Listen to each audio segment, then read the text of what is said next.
여러분 안녕하십니까? 여수 MBC 뉴스투데이입니다.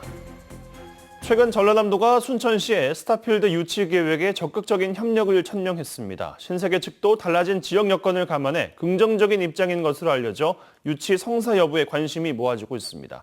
최우식 기자가 보도합니다.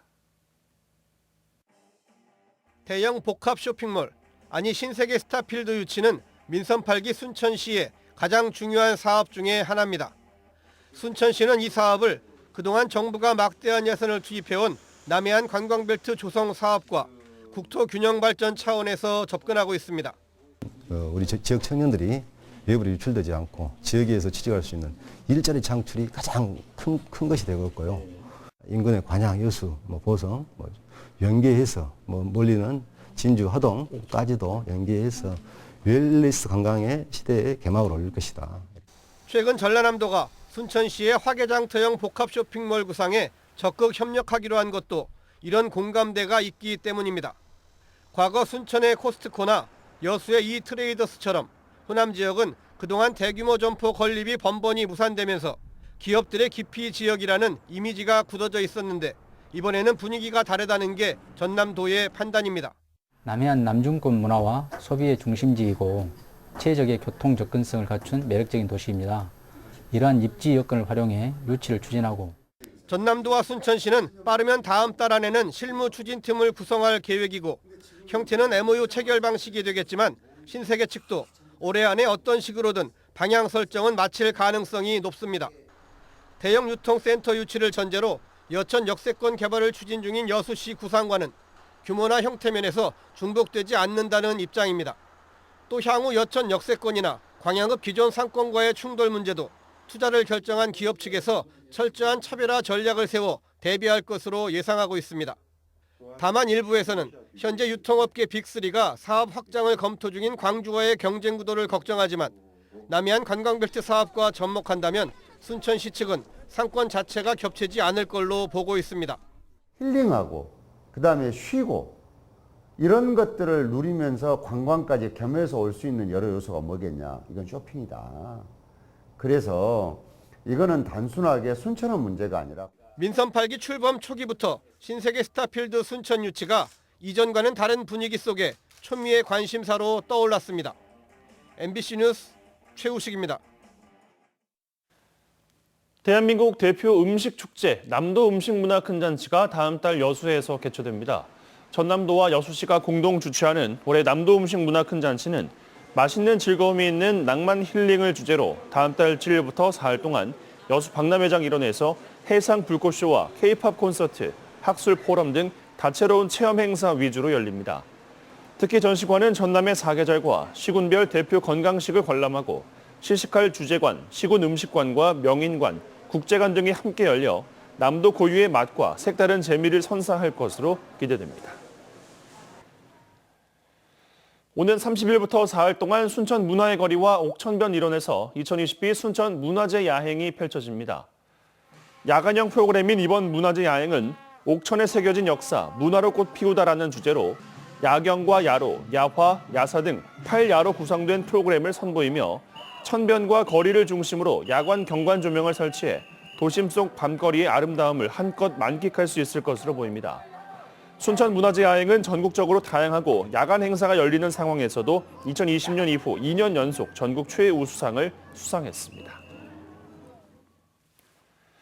내년 정원박람회 성공 개최를 위해 순천대학교가 어제 1억 원 상당의 입장권을 사전 구매하기로 순천시와 약정했습니다. 순천대학교와 순천시는 어제 순천대 본부 회의실에서 입장권 사전 구매 약정식을 갖고 10년 만에 다시 열리는 순천만 국제정원 박람회 성공을 위해 대학이 할 수 있는 역할에 최선을 다하겠다며 양 기관 간 적극 협력을 약속했습니다. 순천시와 조직위는 이달 말까지 입장권 20% 할인 구매 약정을 진행하고 있으며 지금까지 4억 4,500만 원 상당의 입장권 사전 구매 약정을 체결했습니다. 여수시장 인수위의 불투명한 수당 지급과 관련한 논란이 식지 않고 있습니다. 인수위가 최근 의혹을 제기한 여수시의회 강재원 의원에 대해 징계 요구 진정서를 제출하자 이번에는 강 의원이 인수위에 대한 추가 의혹을 제기하고 나서 상호 갈등이 깊어지고 있습니다. 김주혜 기자가 보도합니다. 여수시장 인수위의 불투명한 수당 지급과 관련해 처음 의혹이 제기된 것은 지난 8월. 당시 여수시장 인수위원장이었던 서완석 전 의원은 여수시의회 강재현 의원이 제기한 의혹이 사실과 전혀 다른 악의적인 왜곡 날조라며 강하게 반발했습니다. 그러면서 강재현 의원의 사죄를 요구한 한편 의회에서도 강 의원에 대한 징계를 촉구하는 진정서를 제출했습니다. 의회와 인수위의 갈등이 극에 이르고 있는 상황에서 이번에는 강재현 의원이 의회 시정 질문을 통해 정 시장에게 의회로 인수위의 진정서가 제출되는 게 적절한지에 대해 따져 물었습니다. 전 인수위원장하고는 어떤 통화도 안 해봤습니다. 지금 이 건에 대해서는. 단지 그런 거 더 이상 하지 말라. 왜 끝난 걸 갖고 이렇게 너무 자꾸 문제를 삼냐. 그걸 좀 전해라. 이런 말을 했습니다. 제가. 근데 왜 말 안 듣습니까? 정말을 안 들으면 어쩔 겁니까? 그것을. 강 의원은 서 전 인수위원장에 대한 추가 의혹도 제기했습니다. 서 전 인수위원장이 인수위 수상 청구 시 반드시 구비해야 할 서류인 활동 사진이 첨부되지 않은 것으로 확인됐는데도 수당이 정상 지급된 까닭을 따져 물었습니다.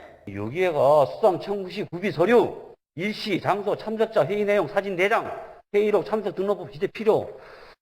아니 이게 있어야 되는 거예요. 응계는 자료가 좀 최소한 걸 요구한 거예요. 자료가 좀 미비했다. 그것입니다. 근데 미비한 사실인데 뭐 돈이 지급되면 안 되죠. 다시 반환받기는 좀 그러지 않습니까? 강 의원은 인수위에 대한 시 정부의 감사를 요구했지만 정 시장은 난색을 보였습니다.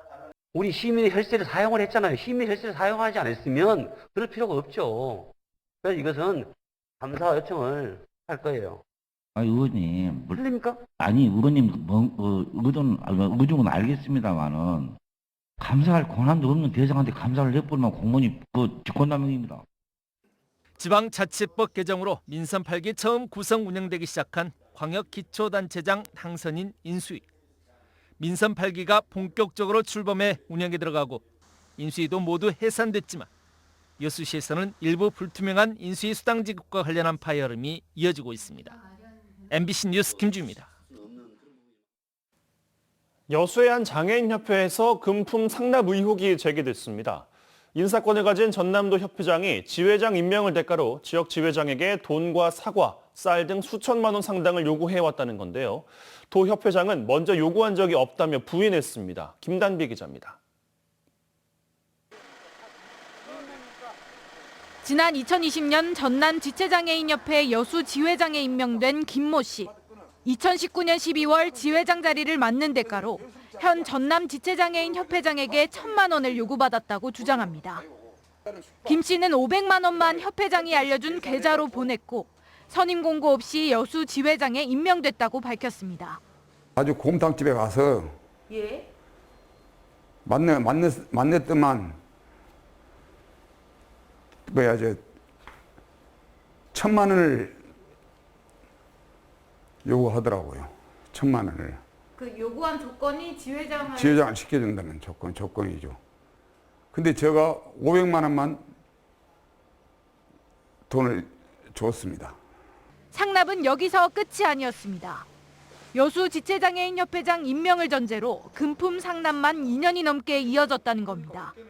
전 여수지회장 김 씨가 작성한 사실 확인서입니다. 300만 원 상당의 동양화 꽃게 그림과 사과 50상자, 쌀 60포, 생선 50상자 등을 협회장 개인 사업장으로 보냈다는 내용이 명시돼 있습니다. 2년 동안 보낸 금품만 4,500만 원 상당입니다. 김 씨는 모두 협회장이 먼저 요구했고 재임명을 위해선 상납할 수밖에 없었다고 말합니다. 도협회장이 사인을 안 해주면 저희들은 임명을 받을 수가 없어요. 그러니까 다음에라도 또 임명을 재임명을 받기 위해서라도 우에서 이렇게 주라 그러면 아니 해갖고 와라 그러면은 어쩔 수 없이 아니십니까? 전남 지체장애인협회장은 이에 대해 그림 등을 받은 건 맞지만 먼저 금품을 요구한 적은 없다며 전면 부인했습니다. 500만 원은 발전기금으로 받았고 쌀과 생선 등은 명절 선물용으로 받아 직원들과 나눴다고 밝혔습니다. 한편 경찰은 해당 지체장애인협회 회원들로부터 관련 고발장을 접수하고 수사에 나섰습니다. MBC 뉴스 김담입니다. 2022년산 전남 공공 비축미 수매가 다음 달부터 본격 시작됩니다. 올해 수매량은 지난해보다 증가했지만 관심사인 수매 가격은 아직 정해지지 않았습니다. 신광하 기자가 보도합니다. 2022년산 전남 공공비축미 매입량은 15만 3천 톤입니다. 전국 매입량 62만 5천 톤의 24.5% 규모로 전국 시도 가운데 가장 많습니다. 매입 기간은 산물배는 11월 말까지, 포대배는 12월 31일까지입니다. 포대배는 농가로부터 직접 매입하고 산물배는 미국 종합처리장 등 산지 유통시설을 통해 사들입니다. 벼 수매 공간을 마련하기 위한 이곡 작업 진행은 아직 더딘 상황입니다. 이곡 안 되면 조합원들이 원하는 그 자체를 아예 수매 자체를 못하는 이런 상황이 내몰려 있습니다. 그리고 앞으로도 경영의 문제가 이 판매를 어떻게 할 것인가 대책 부분에서 경영이 답이 안 나오고 있는 상황입니다. 남은 관심사는 수매가입니다. 햅쌀 수매가를 두고 지역 농협과 농민단체 간 협의가 이어지고 있습니다. 전국 쌀 가격 방향을 결정하는 경기도 이어주 지역에서는 지난해와 같은 수준으로 동결했습니다. 재고 물량이 없는 점을 고려한 이어주 쌀 운영위의 결정은 그러나 전국으로 확산되기는 어려운 상황. 특히 전남은 재고미가 많고 시중 쌀값이 40kg 기준 4만 5천 원대여서 농협은 물론 농민들도 고심하고 있습니다. 농자재 값은 이제 지금 현재 많이 올랐지 않습니까? 그리고 비료값, 농약값, 인건비 이런 거 인상되고 그러니까 그 비용을 지하고 나면은 별로 남는 게 없다고 생각합니다. 유례없는 쌀값 폭락에 내년 조합장 전국 동시 선거까지 예정된 상황에서 시작된 공공 비축미 수매. 수매가 결정을 앞둔 남도 들녘에 긴장감이 감돌고 있습니다. MBC 뉴스 신광하입니다. 네, 정부가 최근 쌀 45만 톤 시장 격리 방침을 발표한 가운데 더불어민주당 김승남 의원은 이는 미봉책이자 임시 방편에 불과하다며 조속한 양곡관리법 개정을 촉구했습니다. 김 의원은 또 정부와 여당이 양곡관리법 개정안이 포퓰리즘적이고 선동적이라 발언한 것은 무책임하다며 쌀 시장 격리를 의무화하면 쌀 공급 과잉이 발생할 것이라는 정부의 우려도 일축했습니다. 김 의원은 특히 쌀값이 계속 하락하면 소멸 위기에 있는 농촌은 빠르게 붕괴될 것이라며 양곡관리법 개정을 통한 농가 소득 안정을 강조했습니다. 광양시가 기후변화 대응을 위해 공공화 폐수 처리장에 태양광 발전시설 설치를 확대합니다. 광양시는 현재 시가 운영하는 처리장 5곳 중 3곳에 태양광 발전시설을 설치해 연간 전기요금 1억 2,700여만 원을 절감하고 있다고 밝혔습니다. 내년에는 국비 지원을 받아 태인 폐수 처리장과 진월 하수 처리장에 태양광 발전시설을 짓기 위해 환경부 공모 사업을 신청한 상태입니다. 광양시는 설치가 완료되면 연간 전력 사용량 1,750메가와트를 절약하고 온실가스도 동시에 700여 톤을 감축할 수 있을 것으로 설명했습니다.